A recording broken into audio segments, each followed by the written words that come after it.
வணக்கம் குருஜி. வணக்கம் சார். சுக்கிர பயிற்சி 8/6/2026. அதனோட இன்ட்ரோ மட்டும் கொஞ்சம் சொல்லுங்கள்.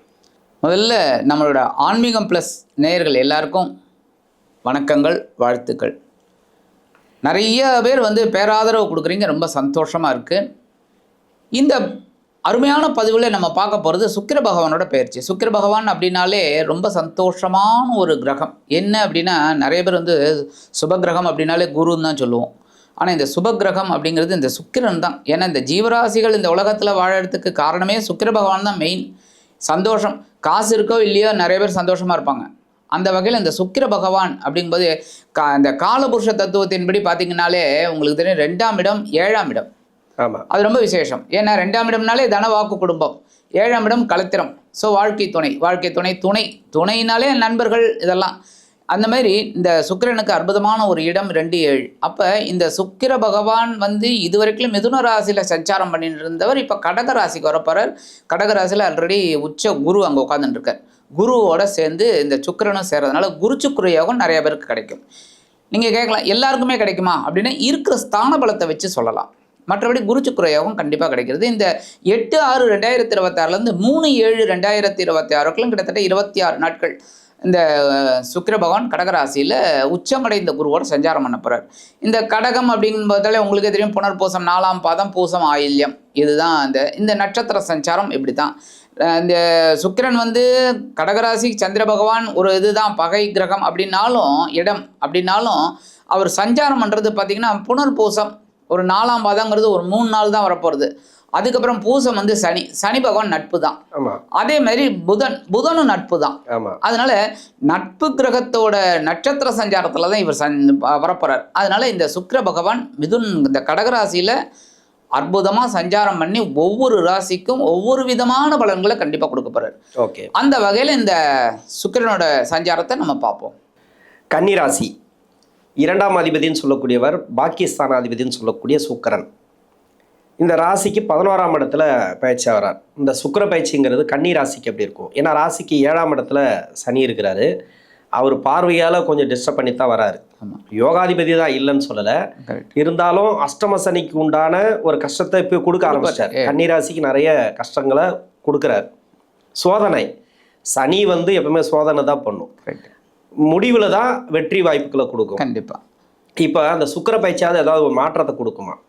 அதாவது நீங்கள் இந்த கன்னிராசினியர்களுக்கு கேட்ட கேள்வி ரொம்ப அற்புதம். என்ன அப்படின்னா, இந்த சனி பகவான் 7ஆம் இடத்துல வந்ததுலேருந்தே அவங்களுக்கு ஒரு டென்ஷன் இருக்குது. அதே சமயம் 10ஆம் இடத்துல குரு இருந்தார். ஏகப்பட்ட குழப்பங்கள் இருந்தது அவங்களுக்கு. முகத்தில் ஒரு சிரிப்பே கிடையாது. ரொம்ப ஒரு டென்ஷன்லேயே ஓடிட்டு இருந்தாங்க. ஏதோ பரவாயில்லைங்கிற மாதிரி, ஏன்னா சர்வை பண்ணி ஆகணுமே. அதனாலே குரு இப்போ மாறினதுலேருந்து கொஞ்சம் அவங்களுக்கு ஒரு பெட்டர்மெண்ட் கிடச்சிருக்கு. ஒரு சிரிப்பு, ஒரு புன்சிரிப்புன்னு சொல்லலாம். சிரிப்புன்னு சொல்ல முடியாது, புன்சிரிப்பு, பரவாயில்ல அப்படிங்கிற மாதிரி குரு. அதே சமயம் பார்த்திங்கன்னா இந்த குரு தான் இவங்களுக்கு 4-7 கூட அதிபதி. ஸோ இவங்களுக்கு ஓரளவுக்கு பரவாயில்ல. ஆனால் 7ஆம் இடத்துல சனி வந்ததுலேருந்து கொஞ்சம் டென்ஷன் இருக்குது. ஏன்னா 7ஆம் பறவை ஜென்மராசியை பார்த்துட்டு கொஞ்சம் லேசினஸ், கொஞ்சம் ஒரு மாதிரி உடல் ஆரோக்கிய குறைபாடுகள் இதெல்லாம் இருக்குது. ஆனால் குரு வந்ததுன்னா கொஞ்சம் பரவாயில்லை. அதே சமயம் பார்த்திங்கன்னா இப்போ இந்த குரு வந்ததுலேருந்து இந்த குரு 9ஆம் பறவை சனியை பார்க்குறாரு. அதுதான் பெரிய ஒரு டேர்னிங் பாயிண்ட்டே இந்த கன்னிராசினியர்களுக்கு. எப்படின்னா, அந்த சனியோட தாக்கம் கொஞ்சம் குறைஞ்சிருக்கு. ஆமாம், கொஞ்சம். அப்போ அவங்களோட வாழ்க்கை துணை, நண்பர்கள் வட்டாரத்திலிருந்து வந்த பிரச்சனைகள்லாம் இவங்களுக்கு குறைஞ்சிருக்கு. நிம்மதியான ஒரு பரவாயில்லைங்கிற மாதிரி. இப்போ இந்த சுக்கிரனும் ரொம்ப அற்புதமாக லாபஸ்தானத்தில் சேர்க்குறாரு. இது ரெண்டுமே ஆல்மோஸ்ட் பகை கிரகங்கள் அப்படி இப்படின்னு சொன்னால் கூட ஸ்தான பலம் 2 பேருக்குமே இருக்குது. 11ஆம் இடம், 11ஆம் இடம்ங்கிறது லாபஸ்தானம். இந்த லாபஸ்தானத்தில் 2 பேரும் இருக்கிறது குரு சுக்கிர யோகம் இவங்களுக்கு பரிபூர்ணமாக கிடைக்கிறது. கன்னியா ராசிக்கு சனியோட பார்வை அந்த அளவுக்கு டிஸ்டர்ப் பண்ணாது இன்னுமே. ஏன் அப்படின்னா குருவோட பார்வை அங்கே விழுறதுனால ஒரு சுப பார்வையாக மாறிடும் சனியோட பார்வை. அப்போ இவங்களுக்கு ஓரளவுக்கு பரவாயில்லைங்கிற மாதிரி ஒரு சிச்சுவேஷன். கொஞ்சம் ரிலீஸ். குடும்பத்தில் குழப்பங்கள் ஏகப்பட்டது இருந்தது, அதெல்லாம் ஒன்றும் கொஞ்சம் கொஞ்சமாக குறையும். அப்படியே குறைஞ்சி சுபகாரியங்கள்லாம் நடக்க ஆரம்பிச்சிடும். சுபகாரியங்கள்லாம் நடக்கும்போது இப்போ ஒன்றும் இல்லை, வீட்டில் சுபகாரியங்கள் நடந்தாலே நமக்கு ஒரு மனசில் சந்தோஷம் இருக்கும். அப்போ இவங்களுக்கு மனசில் ஒரு சந்தோஷம் இருக்கும்.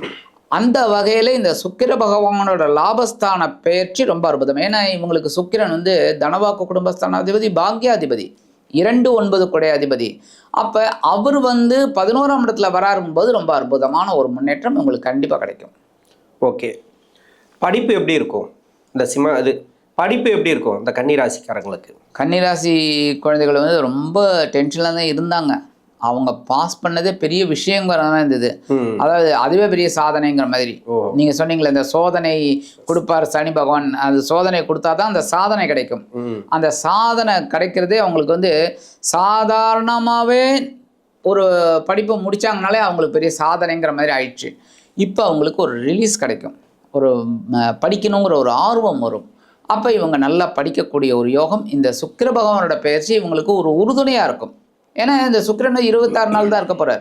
பட் 26 நாட்களும் இவங்களுக்கு ஒரு அற்புதமான ஒரு மாற்றத்தை அந்த குழந்தை ஏதோ ஒரு மாற்றத்தை கொடுப்பாங்க. ஏன்னா அந்த மாற்றம் வந்தாலே அவங்க அதை பிடிச்சிக்கிட்டு வந்துடுவாங்க குழந்தைகள். ஏன்னா குழந்தைகளுக்கு அதானே எப்போவுமே ஒரு லைட்டாக ஒரு பாயிண்ட் கிடைச்சாலே அதை வச்சு வந்துடுவாங்க. அப்போ இவங்களுக்கு அந்த ஒரு என்ன ஸ்டெப்பிங் ஸ்டோன் சொல்லுவாங்க, அந்த மாதிரி ஸ்டெப்பிங் ஸ்டோன் இவங்களுக்கு கிடைக்கும் இந்த குழந்தைகளுக்கு. ஓகே, திருமணத்துக்கு உண்டான காலமா? எப்படியாவது சப்போர்ட் பண்ணுமா? காலம்தான், திருமணத்துக்கு உண்டான காலம் தான். நிறைய பேர் முயற்சி பண்ணிட்டு இருக்காங்க, திருமணம் நடக்கலை. அதான் சனி பார்வையை பற்றி சொன்ன, சனி பார்வை ராசிக்கு இருக்குது, அது கொஞ்சம் தடங்களை பண்ணிட்டு இருக்கு. இப்போ குரு பார்வைன்னு சொல்லிட்டீங்க, நீங்கள் குரு பார்வை இருக்குது, அது பரவாயில்ல, அதை கண்ட்ரோல் பண்ணுன்ட்டீங்க. ஆனால் அந்த பாக்கியாதிபதினு சொல்லக்கூடியவர் 11ஆம் இடத்துக்கு வர்றது இப்போ திருமண ரீதியாக ஒரு நல்ல ஒரு ப்ளஸ்ஸை கொடுக்குமா? கண்டிப்பாக கொடுக்கும். ஏன் அப்படின்னா இந்த குரு வந்து 11ஆம் இடத்துல இருக்கார், சுக்கிரனும் வந்திருக்கார். ஆமாம், அதே சமயம் சுக்கிரன் வந்து தனவாக்கு குடும்பஸ்தானாதிபதி, குடும்பத்தை ஏற்படுத்தி கொடுப்பார். எப்படி இந்த குரு வந்து 7ஆம் பார்வையா 9ஆம் பார்வையா இதை பார்க்குறார், மீனத்தை. அப்போ இதுக்கு 7ஆம் இடம் கன்னியாராசிக்கு. அப்போ 7ஆம் இடத்தை பார்க்கறதுனால ஒரு வாழ்க்கை துணை அமைறதுக்கு வாய்ப்பு இருக்குது. ஸோ ரொம்ப நாளாக ஏங்கி கொண்டிருந்த பெண்களுக்காகட்டும் ஆண்களுக்காகட்டும் திருமண வயதில் உள்ளவர்களுக்கு கண்டிப்பாக திருமண பாக்கியம் உண்டாகும்.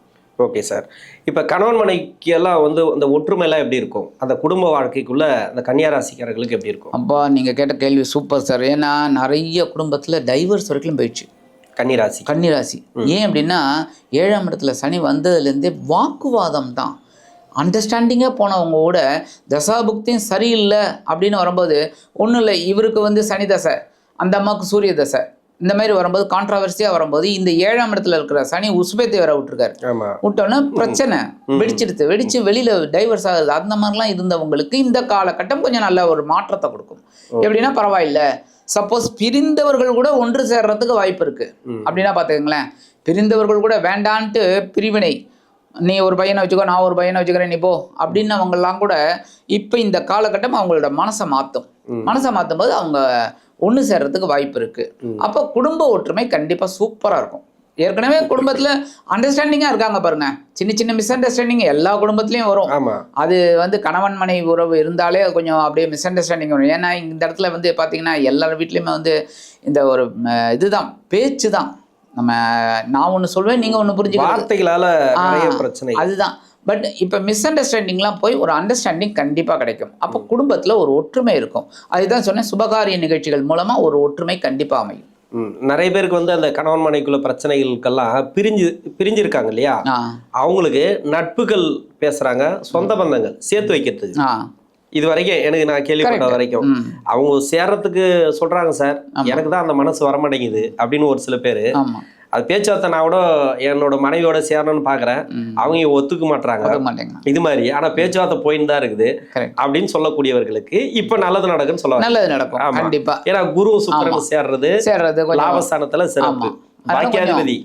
ஏன்னா நீங்க சொல்றது நிறைய கரெக்ட். ஏன்னா இந்த இவருக்கு வந்து மனைவியோட ஒண்ணு சேரணும்னு ஆசை இருக்கும், பட் அவங்க வீட்டில் ஏதோ ஒரு இதில் போயிட்டு இருக்கோம். அதெல்லாம் இப்போ நல்லபடியாக ஒரு கான்ட்ராவர்சி எல்லாம் போய் இவங்க ஒத்துமையாக இருக்கிறதுக்கு வாய்ப்பு இருக்குது. அதான் பாக்கியாதிபதி, இன்னொன்று வந்து 7ஆம் அதிபதி. ஆமாம், கனெக்ட் ஆகுது, 2 பேரும் கனெக்ட் ஆகுது. ஏதோ ஒரு நல்லது இந்த கன்னியாராசிக்கு, கணவன் மனைக்குள்ள ஒற்றுமையே வரும் கண்டிப்பாக. இன்னொன்று வந்து பார்த்தீங்கன்னாக்கா இந்த தொழில் சார்ந்தும் நல்லா இருக்கும் அப்படின்றதா.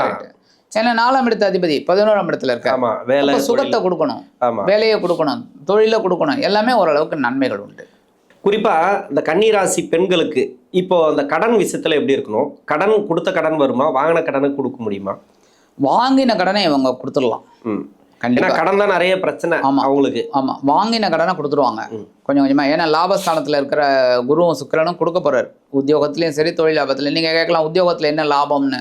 உத்தியோகத்தில் இந்த இன்சென்டிவ் அது இது எக்ஸ்கிரேஷியா போனஸ் அது ஏதாவது ஒன்று போடுவாங்க. போட்டதுன்னா அது ஆட்டோமேட்டிக்காக இவங்க கடனை அடைச்சிடலாம். ஆனால் வாங்குற கடனை வசூலிக்கிறதுக்குள்ளேயும் இவங்க பெரிய பாடு தான். என்ன பண்ணுறது? ஆனால் கொஞ்சம் பொறுமையாக அந்த முள்ளில் போட்ட சேலை மாதிரி மெதுவாக தான் அவங்க பண்ணணும். பண்ணாலும் கண்டிப்பாக உங்களுக்கு ஒரு கொடுக்கல் வாங்கல் நல்லபடியாக இருக்கும். ஓகே, பரிகாரம் கன்னி ராசிக்கு. பரிகாரம் அப்படிங்கும்போதே இவங்க வெள்ளிக்கிழமை பெருமாள் கோயிலுக்கு போயிட்டு, ஏன்னா ராசிநாதன் புதன்கிறதுனால பெருமாள் கோயிலுக்கு போயிட்டு வர்றது ரொம்ப விசேஷம். அங்கே பெருமாளும் தாயாராக இருக்காங்க. ஸோ தாயார், ஆண்டாள் இவங்களெல்லாம் துளசி மாலை கொண்டு வழிபாடு பண்ணுறது ரொம்ப விசேஷம். ஆஞ்சநேயர் சன்னதிக்கு போயிட்டு வர சொல்லுங்கள். ஓகே, ரொம்ப விசேஷம். அந்த மாதிரி பண்ணால இந்த சுக்கிர பகவானோட அனுகிரகம் 2-9 குடைய அதிபதி அவர் 11ஆம் இடத்துல இருந்துக்கிட்டு ஒரு பெரிய முன்னேற்றத்தை குருவோடு, அதுவும் உச்சமடைந்த குருவோடு சேர்ந்து கண்டிப்பாக கொடுப்பார் என்று கூறி விடைபெறுகிறேன். நன்றி. நன்றி.